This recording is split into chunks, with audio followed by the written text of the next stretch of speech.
ನಮಸ್ಕಾರ ಸ್ನೇಹಿತರೆ, ತಾಯಿಯ ಯೂಟ್ಯೂಬ್ ಚಾನಲ್ಗೆ ತಮ್ಮೆಲ್ಲರಿಗೂ ಆತ್ಮೀಯ ಸ್ವಾಗತ. ಸ್ನೇಹಿತರೆ, ಈ ದಿನದ ವಿಡಿಯೋದಲ್ಲಿ ಪೂಜೆ ಮಾಡ್ತಾ ಇದ್ರೂ ಸಮಸ್ಯೆಗಳು ಮುಂದುವರಿತಾನೆ ಇರುತ್ತೆ. ಯಾಕೆ ಸಮಸ್ಯೆಗಳು ಪರಿಹಾರ ಆಗೋದಿಲ್ಲ? ಪೂಜೆ ಮಾಡಿದ್ಮೇಲೆ ಸಮಸ್ಯೆಗಳು ಪರಿಹಾರ ಆಗ್ಬೇಕಲ್ವಾ? ಈ ಪ್ರಶ್ನೆ ಹಲವಾರು ಜನರಲ್ಲಿ ಇರುತ್ತೆ. ಅದಕ್ಕೆ ಕಾರಣ ಏನು? ದೇವರ ದೃಷ್ಟಿಯಲ್ಲಿ ಭಕ್ತರೇ ತಪ್ಪು ಮಾಡ್ತಾರಾ, ಅಥವಾ ಭಕ್ತರ ದೃಷ್ಟಿಯಲ್ಲಿ ದೇವರ ಅನುಗ್ರಹ ಸಿಗೋದಿಲ್ವಾ? ಅದ್ರ ಬಗ್ಗೆ ಈ ವಿಡಿಯೋದಲ್ಲಿ ನೋಡೋಣ. ಪೂಜೆ ಮಾಡ್ತಾ ಇದ್ರೂ ಕೂಡ ಸಮಸ್ಯೆಗಳು ಪರಿಹಾರ ಆಗೋದಿಲ್ಲ, ಯಾಕೆ ಅನ್ನೋದನ್ನ ಈ ವಿಡಿಯೋದಲ್ಲಿ ತಿಳಿಯೋಣ. ವಿಡಿಯೋವನ್ನು ಸಂಪೂರ್ಣವಾಗಿ ವೀಕ್ಷಿಸಿ. ನಿಮ್ಗೆ ವಿಡಿಯೋ ಇಷ್ಟ ಆದರೆ ದೈವಭಕ್ತರಾಗಿದ್ರೆ ವಿಡಿಯೋನ ಲೈಕ್ ಮಾಡಿ, ಅನ್ಯರಿಗೂ ಕೂಡ ಅವ್ರಿಗೂ ಒಳ್ಳೇದಾಗ್ಲಿ ಅನ್ನೋದಾದ್ರೆ ಶೇರ್ ಮಾಡಿ. ಹಾಗೆ ತಮ್ಮ ಅಭಿಪ್ರಾಯಗಳನ್ನ ಕಮೆಂಟ್ ಸೆಕ್ಷನ್ ಬರೀರಿ. ಹಾಗೆ ನೋಡಿ ಸುಮ್ಮನಾಗಬೇಡಿ, ಅನ್ಯರಿಗೂ ಕೂಡ ಮಾರ್ಗದರ್ಶನ ಆಗುತ್ತೆ. ಹಾಗೆ ಚಾನಲ್ ಸಬ್ಸ್ಕ್ರೈಬ್ ಮಾಡ್ಕೊಂಡಿಲ್ಲ ಅಂದರೆ ಸಬ್ಸ್ಕ್ರೈಬ್ ಮಾಡ್ಕೊಳ್ಳಿ. ಆಲ್ ಎಂಬತಕ್ಕಂಥ ಬೆಲ್ ಬಟನ್ ಕ್ಲಿಕ್ ಮಾಡಿ. ಇದರಿಂದ ವಿಡಿಯೋ ನೋಟಿಫಿಕೇಶನ್ ತಕ್ಷಣ ಸಿಗುತ್ತೆ. ಹೊಸ ವಿಡಿಯೋ ಅಪ್ಲೋಡ್ ಮಾಡಿದಾಗ ತಕ್ಷಣ ನಿಮ್ಗೆ ಗೊತ್ತಾಗುತ್ತೆ. ಹೊಸ ವಿಡಿಯೋಗಳನ್ನು ವೀಕ್ಷಿಸ್ಬೋದು. ಇಲ್ಲದ್ರೆ ಒಂದು ವಿಡಿಯೋ ನೋಡಿ ಮತ್ತೆ ವಿಡಿಯೋಗಳು ಸಿಗೋದಿಲ್ಲ, ಹುಡ್ಕೋದು ಆಗೋದಿಲ್ಲ. ಸಮಸ್ಯೆಗಳಿದ್ರೆ 6364205078 ಈ ನಂಬರ್ಗೆ ಕರೆ ಮಾಡಿ ಕನ್ಸಲ್ಟೇಷನ್ ತಗೊಂಡು ಮಾತನಾಡ್ಬೋದು. ಜಾತಕ ಪರಿಶೀಲನೆ, ಹಸ್ತ ಪರಿಶೀಲನೆ ಕೂಡ ಮಾಡಿಸ್ಬೋದು, ಯಂತ್ರ ರಚನೆ ಕೂಡ ಮಾಡಿಸ್ಬೋದು. ಹಾಗೆಯೇ ಕಾನೂನಾತ್ಮಕ ಸಮಸ್ಯೆಗಳಿದ್ರು ಕೂಡ ಕನ್ಸಲ್ಟೇಷನ್ ತಗೊಂಡು ಮಾತನಾಡಬಹುದು. ನೆಗೆಟಿವಿಟಿ ರಿಮೂವಲ್ ಧೂಪದ ಪೌಡರ್, ಲಕ್ಷ್ಮೀ ಕೃಪಾ ಪ್ರಾಪ್ತಿ ಧೂಪದ ಪೌಡರ್, ಹಾಗೆ 2 ನೆಗೆಟಿವಿಟಿ ರಿಮೂವಲ್ ಆಯಿಲ್ ಕೂಡ ಇದೆ. ಆತ್ಮ ಸಮಸ್ಯೆ, ವಾಮಾಚಾರ ಸಮಸ್ಯೆ, ತಂತ್ರ ಬಾಧೆ ಇದ್ರೆ ಅಂಥ ಸಮಸ್ಯೆಗಳ ನಿವಾರಣೆಗೋಸ್ಕರ ಈಗ ಹೇಳಿದಂಥ ನಂಬರ್ಗೆ ಕರೆ ಮಾಡಿ ಆರ್ಡರ್ ಮಾಡಿ ತರಿಸ್ಕೊಂಡು ಪ್ರಯೋಜನ ಪಡೆಯಬಹುದು. ಈಗ ವಿಡಿಯೋದ ವಿಚಾರಕ್ಕೆ ಬರೋಣ. ಯಾರು ಪೂಜೆಯನ್ನು ಮಾಡ್ತಾ ಇದ್ರು ಕೂಡ ಸಮಸ್ಯೆ ಮುಂದುವರಿತಾ ಇದೆ, ಅದನ್ನು ನೀವು ಗಮನಿಸಿ. ಮೊದಲನೇದಾಗಿ ಭಕ್ತರಿ ತನ್ನನ್ನು ತಾನು ಪರಿಶೀಲನೆಯನ್ನು ಮಾಡ್ಕೋಬೇಕು. ತನ್ನ ಭಕ್ತಿ ಪೂಜೆ ಕೈಕರ್ಯಗಳಲ್ಲಿ ಯಾವ ರೀತಿಯಾಗಿ ನಾನು ಭಕ್ತಿ ಆಚರಣೆಯನ್ನು ಮಾಡ್ತಾ ಇದ್ದೇನೆ, ಪೂಜೆಯನ್ನು ನಾನು ಮಾಡ್ತಾ ಇದ್ದೇನೆ, ಈ ಪೂಜೆಯಲ್ಲಿ ಅಂತಿಮವಾಗಿ ನನ್ನ ಪ್ರಾರ್ಥನೆ ಯಾವ ರೀತಿಯಾಗಿದೆ, ಅಂತಿಮವಾಗಿ ಪೂಜೆಯಲ್ಲಿ ನನ್ನ ಪ್ರಾರ್ಥನೆ ಯಾವ ರೀತಿಯಾಗಿದೆ, ಇದನ್ನು ವಿಶೇಷವಾಗಿ ತಿಳಿಯಿರಿ. ಯಾರು ಪೂಜೆ ಮಾಡ್ತಕ್ಕಂಥ ಸಂದರ್ಭದಲ್ಲಿ ನನ್ನ ಇಂಥದ್ದೊಂದು ಕಷ್ಟ ಇದೆ, ನಿವಾರಣೆ ಮಾಡಿ, ಇಲ್ಲ ನಮ್ಮ ಮನೆಯಲ್ಲಿ ಬಿಸ್ನೆಸ್ಸಿಗೆ ಸಮಸ್ಯೆ ಇದೆ, ಅಥವಾ ನಮ್ಮ ಮನೆಯಲ್ಲಿ ವ್ಯವಹಾರಕ್ಕೆ ಸಮಸ್ಯೆ ಇದೆ, ಅಥವಾ ನಾವು ಕೃಷಿಕರಾಗಿದ್ರೆ ನಮ್ಮ ಬೆಳೆಗಳಿಗೆ ಸಮಸ್ಯೆ ಇದೆ, ಅಥವಾ ಮಕ್ಕಳ ವಿದ್ಯಾಭ್ಯಾಸಕ್ಕೆ ಸಮಸ್ಯೆ ಇದೆ, ಅಥವಾ ಯಾವುದಾದ್ರೂ ನೌಕರಿಗೆ ಸಮಸ್ಯೆ ಇದೆ, ಮದುವೆ, ಮನೆ, ಏನೇನು ಹೆಸರು, ಕೀರ್ತಿ, ಜಾಬ್ಗಳು ಇತ್ಯಾದಿ ಏನೇನೋ ವಿಷಯಗಳಿಗೆ ಸಂಬಂಧಪಟ್ಟಂತೆ ಸಮಸ್ಯೆಗಳಿದೆ. ಎಲ್ಲವನ್ನೂ ಕೂಡ ನೀವು ಒಟ್ಟಿಗೆ ಕೇಳ್ತಕ್ಕಂಥದ್ದಿದ್ರೆ ನಿಮ್ಮ ಪೂಜೆಯಂತೂ ಕಾರ್ಯ ಮಾಡ್ತಾ ಇದೆ, ನಿಮ್ಮ ಪೂಜೆಯಂತೂ ಫಲ ನೀಡ್ತಾ ಇದೆ. ಆದರೆ ಆ ಫಲವನ್ನು ನೀಡಲಿಕ್ಕೆ ಬೇಕಾಗಿರ್ತಕ್ಕಂಥ ಶಕ್ತಿ ಏನಿದೆ, ಪೂಜೆಯ ಶಕ್ತಿ, ಅದು ಸಂಪೂರ್ಣವಾಗಿ ಸಮಗ್ರವಾಗಿ ಯಾವುದೋ ಒಂದು ವಿಭಾಗಕ್ಕೆ ತಲುಪಿದ್ರೂ ಅಲ್ಲಿ ಆ ಕೆಲಸ ಆಗ್ತಾ ಇಲ್ಲ. ಇಲ್ಲಿ ಈ ಕಡೆ ಸಮಸ್ಯೆ ಉಳಿತು ಅಂದರೆ ನಿಮ್ಮ ಪೂಜೆಯ ಪ್ರಾರ್ಥನೆ ಏನಿದೆ ಅದು ಕಡಿಮೆ ಪ್ರಮಾಣ. ಇಡೀ ಲೋಕದಲ್ಲಿ ಗಮನಿಸಿ, ಭಗವಂತನದೊಂದು ನಿಯಮ ಏನಂದ್ರೆ, ಯಾರು ಎಷ್ಟು ಪೂಜೆ ಕೈಕರ್ಯಗಳನ್ನು ಮಾಡ್ತಾರೆ ಅಷ್ಟೇ ಫಲ, ಯಾರು ಎಷ್ಟು ತಪ್ಪುಗಳನ್ನು ಮಾಡ್ತಾರೆ ಅವ್ರಿಗೆ ಅಷ್ಟೇ ಶಿಕ್ಷೆ. ತಪ್ಪು ಮಾಡಿದ್ರು ಅದಕ್ಕಿಂತ ಅಧಿಕವಾಗಿ ಶಿಕ್ಷೆಯನ್ನು ಕೊಡೋದಿಲ್ಲ. ಯಾರು ಪೂಜೆ ಮಾಡ್ತಾರೆ ಅವರು ಶ್ರಮ ಪಡೆದಿರ್ತಕ್ಕಂತಹ, ಪ್ರಾರ್ಥನೆಯನ್ನು ಮಾಡದಿರ್ತಕ್ಕಂತಹ, ಮಂತ್ರ ಜಪವನ್ನು ಹೇಳಿ ತನ್ನನ್ನು ತಾನು ಶುದ್ಧ ಶಕ್ತಿಯುತ ಮಾಡ್ಕೊಂಡಿರ್ತಿರ್ತಕ್ಕಂತಹ ಸಂದರ್ಭದಲ್ಲಿ ಎಷ್ಟು ಹೇಳಿರ್ತಾರೆ ಅಷ್ಟೇ ಲಭ್ಯ ಆಗೋದು. ನೀವು ಮಾಡಿರ್ತಕ್ಕಂಥ ಪೂಜೆಗೆ ಎಷ್ಟು ಫಲ ನೀಡಬೇಕು ಅಷ್ಟೇ ಸಿಕ್ಕಿರೋದು, ಅದಕ್ಕಿಂತ ಅಧಿಕವಾಗಿ ಸಿಕ್ಕಿರೋದಿಲ್ಲ. ಅಂದ್ರೆ ಆಗ ನೀವು ತಿಳ್ಕೋಬೇಕು, ನಿಮ್ಮ ನಿಷ್ಠೆ ಇದೆ, ನಿಮ್ಮಲ್ಲಿ ಭಕ್ತಿ ಇದೆ, ಭಗವಂತನಲ್ಲಿ ಪ್ರಾರ್ಥನೆ ಇದೆ. ನೀವು ಪೂಜೆಯನ್ನು ಕೂಡ ಯಥಾ ಪ್ರಕಾರವಾಗಿ ಬೆಳಗ್ಗೆ ಸಂಜೆ ಮಾಡ್ಬೋದು, ಅಥವಾ ಪ್ರತಿದಿನ ಮಾಡ್ಬೋದು, ಅಥವಾ ವಾರದಲ್ಲಿ 1 ದಿನ 2 ದಿನ ಈಗ ಮಾಡ್ಬೋದು. ಆದ್ರೂ ನಿಮ್ಮಲ್ಲಿ ಶ್ರದ್ಧೆ ಇದೆ. ಆದ್ರೆ ನೀವು ಏನ್ ಕೇಳ್ಕೊಂಡಿರ್ತೀರ, ಭಗವಂತನಲ್ಲಿ ಏನ್ ಪ್ರಾರ್ಥನೆ ಮಾಡಿರ್ತೀರ. ಒಬ್ರು ರೋಗಗ್ರಸ್ತ ಆಗಿದ್ರು, ಹಿರಿಯರು ಕಿರಿಯರು ಮಕ್ಕಳು ಯಾರೋ ಆಗಿದ್ರು, ಆ ಸಮಸ್ಯೆಗಳು ನಿವಾರಣೆ ಆಗ್ತಾ ಇಲ್ಲ ಅಂತ ತಿಳ್ಕೊಳ್ಳಿ. ಅಂದ್ರೆ ಎದುರಿಗಿರೋ ಸಮಸ್ಯೆ ದೊಡ್ಡದು, ನಿಮ್ಮ ಪೂಜೆ ಪ್ರಾರ್ಥನೆ ಚಿಕ್ಕದು. ಇಲ್ಲಿ ಪ್ರತಿಶತ ಮತ್ತು ಪ್ರಮಾಣವನ್ನ ನಾವು ನೋಡ್ಬೇಕು. ನಿಮ್ಮ ಪೂಜೆಯ ಪ್ರಾರ್ಥನೆ ಪ್ರತಿಶತ ಎಷ್ಟು ನಿಮಿಷ ಇದೆ, ಎಷ್ಟು ಶಕ್ತಿಯುತವಾಗಿದೆ, ಯಾವ ಮಂತ್ರ ಹೇಳ್ತಾ ಇದ್ದೀರಾ, ಆ ಸಮಸ್ಯೆಗೆ ಸಂಬಂಧಪಟ್ಟಂತಹ ಮಂತ್ರವನ್ನೇ ಹೇಳ್ತಾ ಇದ್ದೀರಾ, ಅಥವಾ ಅದೆಲ್ಲ ನಮ್ಗೆ ಗೊತ್ತಾಗೋದಿಲ್ಲ. ಆಯ್ತು, ನಿಮ್ಮ ಮನೆ ದೇವ, ಇಷ್ಟ ದೇವ, ಕುಲದೈವವನ್ನು ನೀವು ಪ್ರಾರ್ಥನೆ ಮಾಡ್ತಾ ಇದ್ರೆ, ಮಂತ್ರ ಹೇಳ್ತಾ ಇದ್ದೀರಾ. ಆದ್ರೆ ಯಾವಾಗ ನಿಮ್ಗೆ ಪರಿಹಾರ ಆಗಲಿಲ್ಲ, ಆಗ ಈ ಒಂದು ಅಂಶ ಕೂಡ ಗಮನಿಸ್ಬೇಕು. ನಿಮ್ಮ ಪ್ರಾರ್ಥನೆಯ ಶಕ್ತಿ ಎಂಬತಕ್ಕಂಥದ್ದೇನಿದೆ ಅದು ಕಡಿಮೆ ಇದೆ. ಯಾವುದು ಎದುರಿಗಿರ್ತಕ್ಕಂಥ ಸಮಸ್ಯೆ ಪರಿಹಾರ ಆಗಿಲ್ಲ, ಅಥವಾ ಯಾವುದೋ ಒಂದು ಇಷ್ಟ ಪೂರ್ತಿ ಆಗಿಲ್ಲ ಅಂತ ತಿಳ್ಕೊಳ್ಳಿ. ಅದರ ಒಂದು ಪ್ರಮಾಣ ಹೆಚ್ಚಿದೆ. ಈಗ ನಿಮ್ಗೆ ಇದರಲ್ಲಿ ಒಂದು ಅಂಶ ಗೊತ್ತಾಯ್ತು. ಒಂದು, ನಿಮ್ಮ ಪೂಜೆ ಮಾಡ್ತಕ್ಕಂಥದ್ದು ಕಡಿಮೆ ಇದೆ, ಎದುರಿಗಿರ್ತಕ್ಕಂಥ ಸಮಸ್ಯೆ ಹೆಚ್ಚಿದೆ. ನಿಮ್ಮ ಪೂಜೆ ಪ್ರಾರ್ಥನೆ ಚೆನ್ನಾಗಿದೆ, ಆದ್ರೆ ನೀವೇನ್ ಫಲ ಕೇಳಿದ್ದೀರಿ, ನಿಮ್ಮ ಇಚ್ಛೆಗಳೇನಿದೆ ಅದು ನೆರವೇರ್ಬೇಕು. ಅದು ದೊಡ್ಡ ಪ್ರಮಾಣ, ದೊಡ್ಡ ಸಂಗತಿ. ಅದಕ್ಕೆ ಸಂಬಂಧಪಟ್ಟಂತೆ ನಿಮ್ಮ ಪೂಜೆ ಸಾಕಾಗ್ತಾ ಇಲ್ಲ, ನಿಮ್ಮ ಪ್ರಾರ್ಥನೆ ಸಾಕಾಗ್ತಾ ಇಲ್ಲ, ನಿಮ್ಮ ಪುಣ್ಯ ಹೆಚ್ಚಾಗ್ತಾ ಇಲ್ಲ. ಈ ಒಂದು ಅಂಶವನ್ನ ಗಮನಿಸ್ಬೇಕು. ಇದಕ್ಕಿಂತ ಮಿಗಿಲಾಗಿ ಮತ್ತೊಂದು ಅಂಶ ಕೂಡ ಇದೆ. ಯಾರು ಪೂಜೆ ಪ್ರಾರ್ಥನೆಯನ್ನ ಮಾಡ್ತಾರೆ, ನಮ್ಗಿಂತ ಇಷ್ಟ ನೆರವೇರ್ಬೇಕು, ನಮ್ಮ ಸಮಸ್ಯೆ ನಿವಾರಣೆ ಮಾಡಿ, ಅಥವಾ ಏನು ಬೇರೆ ಏನಾದ್ರೂ ನೀವು ಬೇಡ್ಕೋತಾ ಇದ್ರೆ, ಇನ್ ಕೆಲವ್ರು ಇರ್ತಾರೆ, ನಂದು ಒಂದ್ ಕಣ್ಣು ಹೋದ್ರೆ ಪಕ್ಕದ ಮನೆಯವ್ರದ್ದು 2 ಕಣ್ಣು ಹೋಗ್ಲಿ ಅಂತ ಕೇಳ್ತಾ ಇರ್ತಾರೆ. ಇದು ಕೂಡ ಫಲ ಲಭ್ಯ ಆಗುತ್ತೆ, ಲಭ್ಯ ಆಗೋದಿಲ್ಲ ಅಂತ ಅಲ್ಲ. ಆದ್ರೆ ಜನ್ಮ ಜನ್ಮಗಳ ಬಂಧನ ಎಂಬತಕ್ಕಂಥದ್ದು ಇರುತ್ತೆ. ಅಂದ್ರೆ ಅವ್ರವ್ರ ಶತ್ರುಗಳಾಗಿ ಹುಡ್ತಾರೆ, ಅವ್ರವ್ರೇ ಹೊಡೆದಾಡ್ತಾರೆ, ಅವ್ರವ್ರೇ ನಷ್ಟ ಆಗ್ತಾರೆ, ಏನೇನ್ ತಪ್ಪು ಮಾಡ್ಕೊಂಡಿರ್ತಾರೆ ಅದಕ್ಕೆ ತಕ್ಕ ಫಲ ಅವರಿಗಿರುತ್ತೆ. ಕೆಟ್ಟದನ್ನ ಪ್ರಾರ್ಥನೆ ಮಾಡಿದ್ರು ಕೂಡ ನಡೆಯುತ್ತೆ. ಯಾಕೆಂದ್ರೆ ಸಂಕಲ್ಪ ಜೀವಕ್ಕೆ ಗೊತ್ತಿರುತ್ತೆ, ನಾನು ಏನು, ನನ್ನ ಧರ್ಮ ಏನು, ನನ್ನ ನ್ಯಾಯ ಏನು, ನನ್ನ ನೀತಿ ಏನು. ನಾನು ಈಗ ಕೇಳ್ತಾ ಇದ್ದೀನಿ ಅಂದ್ರೆ ಅದನ್ನ ಅನುಭವಿಸೋದಕ್ಕೂ ತಯಾರಿದ್ದೇನೆ ಅಂತ. ಈ ಭೂಮಂಡಲ ಪಾಠಶಾಲೆ, ಕಲೀಲಿಕ್ಕೆ ಬಂದಿರೋದು. ಒಳ್ಳೆದನ್ನು ಕೂಡ ಕಲಿತಾ ಇದ್ದಾರೆ, ಕೆಟ್ಟದನ್ನು ಕೂಡ ಆಚರಣೆ ಮಾಡ್ಕೊಂಡು ನೋಡ್ತಾ ಇದ್ದಾರೆ, ಅನುಭವಿಸ್ತಾ ಇದ್ದಾರೆ. ಹಾಗಾಗಿ ಇದು ಕೆಟ್ಟದ್ದನ್ನೇ ಆಚರಣೆ ಮಾಡ್ಕೋತೀನಿ ಅಂತ ಅಂದ್ರೆ ನಾನೇ ಬೇಡ ಅನ್ಲಿ ಅಂತ ಭಗವಂತ. ಆಗ ಒಬ್ರಿಗೆ ಕೆಟ್ಟದ್ ಮಾಡ್ಲಿಕ್ಕೆ ಪ್ರಾರ್ಥನೆ ಮಾಡೋದು, ಒಬ್ರಿಗೆ ಕೆಟ್ಟದ್ ಮಾಡ್ಲಿಕ್ಕೆ ಹೋಗೋದು, ತಂತ್ರ ಮಾಡಿಸೋದು, ಮಂತ್ರ ಮಾಡಿಸೋದು, ಬೇರೆ ಏನೇನಾದ್ರು ತೊಂದರೆ ಕೊಡೋದು, ಚಾಡಿ ಹೇಳೋದು, ಹಾನಿ ಉಂಟು ಮಾಡೋದು, ಇಂಥದ್ದೆಲ್ಲ ಮಾಡಿದ್ರು ಕೂಡ ಅದು ನಡೆಯುತ್ತೆ.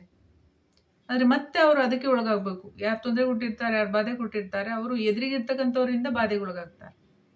ಈಗ ಅವ್ರು ಹುಟ್ಲಿಲ್ಲ ಅಂತ ಇಟ್ಕೊಳ್ಳಿ, ಆ ಸಂದರ್ಭದಲ್ಲಿ ಯಾವಾಗ ಜೀವಿಗಳು ತಪ್ಪು ಮಾಡಿರ್ತಾರೆ ಅದಕ್ಕೆ ತತ್ಸಮಾನವಾದಂಥ ಶಿಕ್ಷೆ ಲಭ್ಯ ಆಗುತ್ತೆ. ಈಗ ಲೆಕ್ಕಾಚಾರ ಮಾಡ್ತಕ್ಕಂಥ ಮನುಷ್ಯರು ಇರಲಿಲ್ಲ, ಆ ಸಂದರ್ಭದಲ್ಲಿ ಅವ್ರು ಪ್ರಾಣಿ ಆಗೋದು, ಪಕ್ಷಿ ಆಗೋದು, ಕೇಳೋಕ್ಕಿಲ್ಲ, ಕರ್ಮ ಅನುಭವಿಸ್ಬೇಕಾಗತ್ತೆ. ಮನುಷ್ಯನ ಜನ್ಮ ಸಿಗೋದಿಲ್ಲ ಲೆಕ್ಕಾಚಾರಕ್ಕೆ, ಹೊಡೆದಾಡ್ಲಿಕ್ಕೆ, ಬೈದಾಡ್ಲಿಕ್ಕೆ, ಜಗಳ ಮಾಡ್ಕೊಳ್ಲಿಕ್ಕೆ, ಕಿತ್ತಾಡ್ಲಿಕ್ಕೆ, ಪೊಲೀಸ್ ಸ್ಟೇಷನ್, ಕೋರ್ಟ್ ಕಚೇರಿಗೆ ಹೋಗ್ಲಿಕ್ಕೆ. ಎದುರಿಗಿರ್ತಕ್ಕಂಥವ್ರು ಇರೋದಿಲ್ಲ, ತೊಂದರೆ ಕೊಟ್ಟವ್ರು. ಅವ್ರೇನೋ ಅವ್ರು ಒಳ್ಳೇದು ಮಾಡ್ಕೊಂಡು ಹೋಗಿರ್ತಾರೆ ಅಂತ ಇಟ್ಕೊಳ್ಳಿ, ಪುನರ್ಜನ್ಮಕ್ಕೆ ಬಂದಿರೋದಿಲ್ಲ.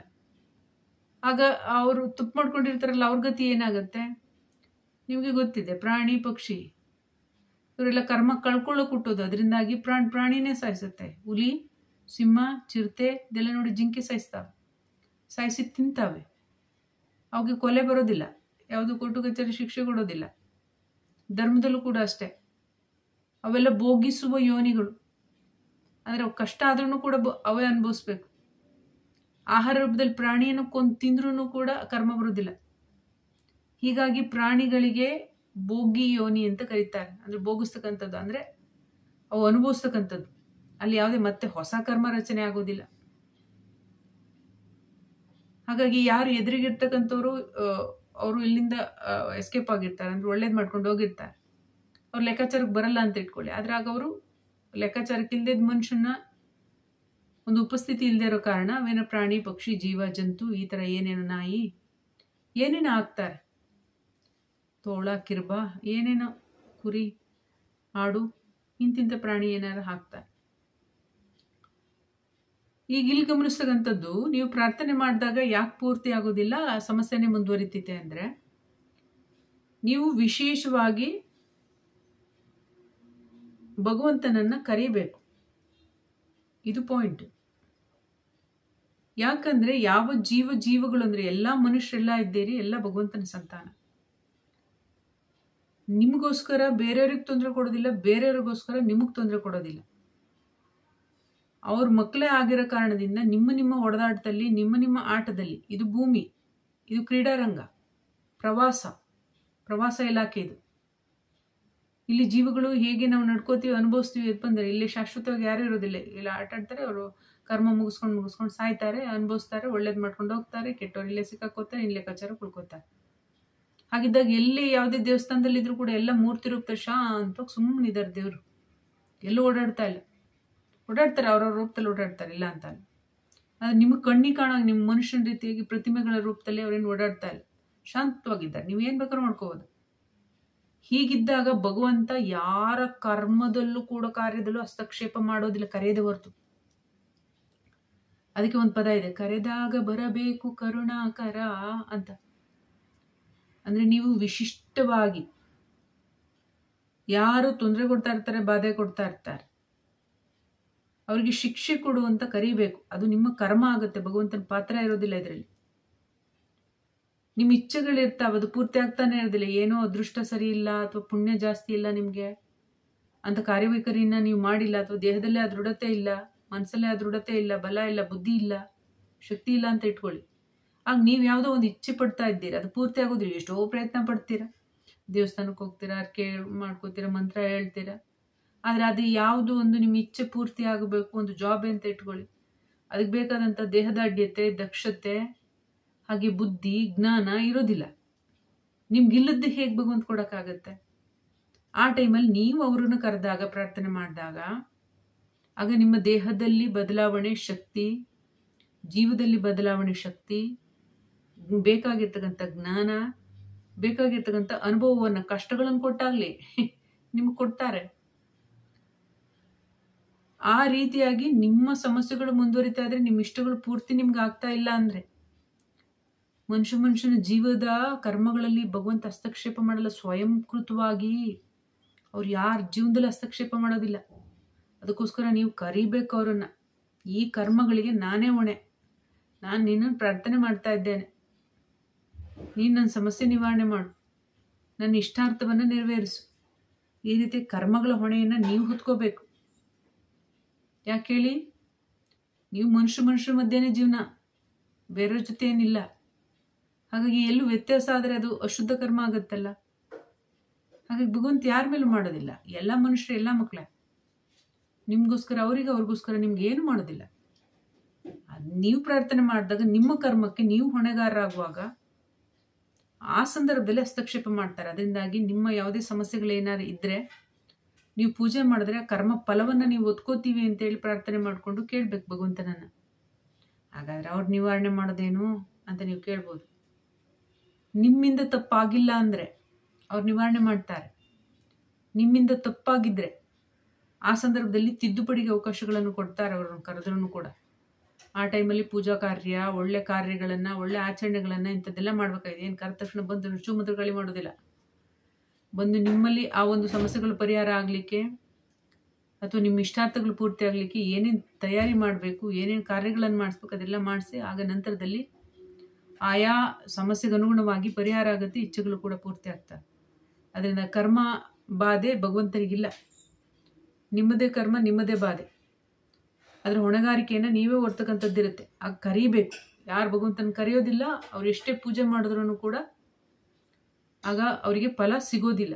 ಆಗ ನೀವೇನು ಅನ್ಕೋದು, ನಾವು ಪೂಜೆ ಮಾಡಿ ಸಾಕಾಗೋಯ್ತು, ನಮಗೇನೂ ಫಲ ಸಿಗಲಿಲ್ಲ, ಮಂತ್ರ ಹೇಳಿ ಸಾಕಾಗೋಯ್ತು, ಸಮಸ್ಯೆ ಹೆಂಗಿತ್ತು ಹಂಗೆ ಇದೆ, ಎಷ್ಟು ಜನ ಹೇಳ್ತಾ ಇರ್ತಾರೆ. ಇದೆಲ್ಲ ಗಮನಿಸಿ.